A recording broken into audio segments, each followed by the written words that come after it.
All right, let's get right into it. Today, we're going to break down some really fascinating research on a huge question.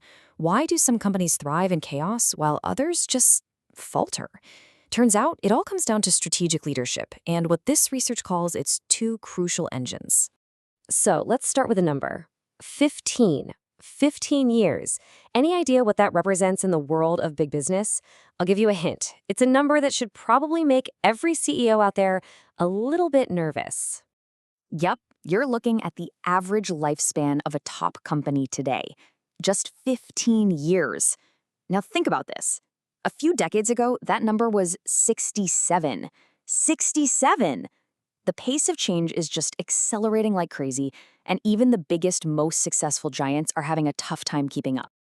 And that really begs the question, right? In an age with more information and more technology than ever before, why are so many big, successful companies failing to adapt? The answer isn't just about making new products. It's actually something much, much deeper. The research we're looking at frames this as a full-blown corporate lifespan crisis. And at the very heart of that crisis is the challenge of what's called business model innovation. So, what is that exactly? Well, business model innovation, or BMI, isn't just about launching a new gadget. It's about fundamentally redesigning the entire architecture of your company. How you create value, how you get it to customers, and how you actually make money. It's the kind of deep structural change that's incredibly hard for your competitors to just copy. Okay, so to help us get a handle on how to navigate this chaos, the research gives us this really fantastic metaphor. I want you to think of the strategic leader as the pilot and the organization as this high-performance two-engine plane. And this quote, man, it just perfectly defines what it means to be that pilot. See, a strategic leader isn't just gripping the controls and holding on.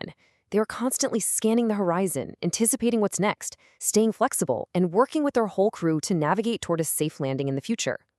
And this right here is our flight plan. It's the theoretical model from the research. Now, I know it might look a little complex at first glance, but it's actually pretty simple at its core.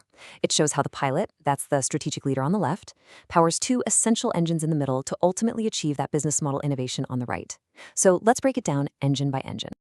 So engine number one is all about top-level agility. This is the macro engine. Think of it as the big, powerful jet engine on the wing, and it's driven entirely by the leader's executive team.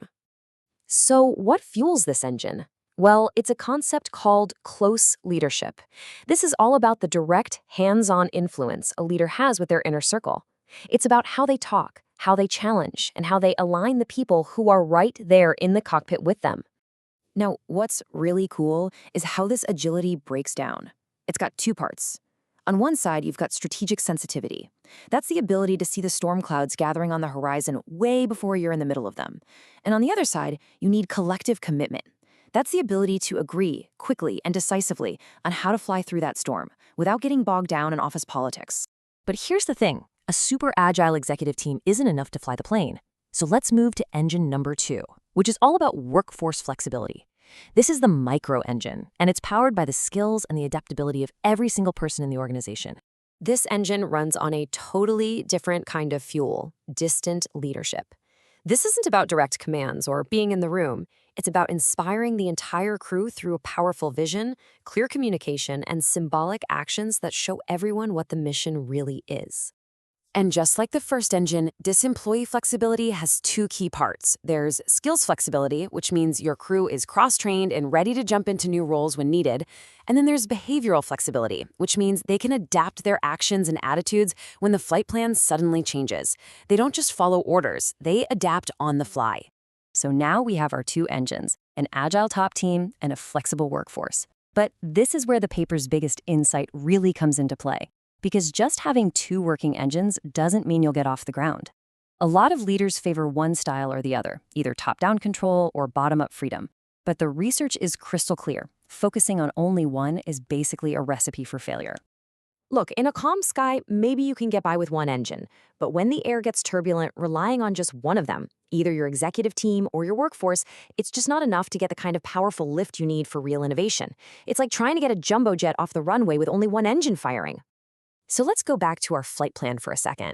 We've talked about how the leader powers engine 1 and engine 2. But the real magic, the absolute game changer in this research, is that diagonal line connecting them. The crucial insight is the interaction between the two engines. And that is the big takeaway right there. Lasting, meaningful innovation doesn't happen just because you have smart execs or creative employees. It happens when the top team's agility and the entire workforce's flexibility create a powerful, self-reinforcing cycle. So here's what that actually looks like. Step 1. The top managers are pilots. They define the new vision. But then, and this part is so important, middle managers act as the connectors. They run with it, they experiment, and they gather info from the front lines. Finally, all the employees implement and adapt. And, this is key, they provide feedback that flows back up to the top to refine the strategy. It's a constant living feedback loop. Okay, so this is all great in theory, but how can you actually apply this? What does this model mean for you, whether you're leading a whole company, a department, or even just a small team? Well, here are the key takeaways. First off, you've got to stop focusing only on your top team. You have to assess both engines. Second, you have to consciously practice both that close, hands-on leadership with your team and that distant, inspirational leadership for the whole organization. Third, build the channels for that feedback loop we talked about. Trust and open communication are non-negotiable. And finally, you have to build a culture where feedback from the bottom isn't just heard, it's actively used to shape the strategy from the top. So, I'll leave you with this final question to think about, which really brings the whole metaphor home. Take a hard, honest look at your organization or your team. Is your leadership style building a plane that's sputtering along on just one engine, or are you actively building and synchronizing two powerful engines ready to navigate whatever disruption comes your way?